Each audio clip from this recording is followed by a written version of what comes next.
ยลิ้นขี้ต้มเคยงมหอยกีน้องลืมแล้วดีความหาเคยอยู่บ้านนาเคยกินแกงหอ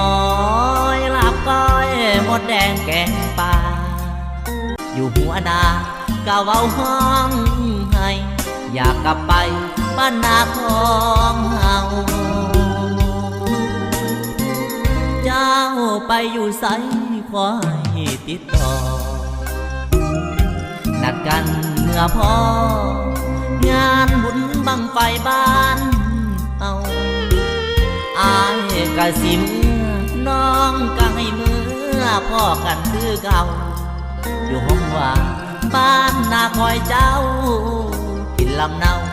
เมื่อข่าวยังนอน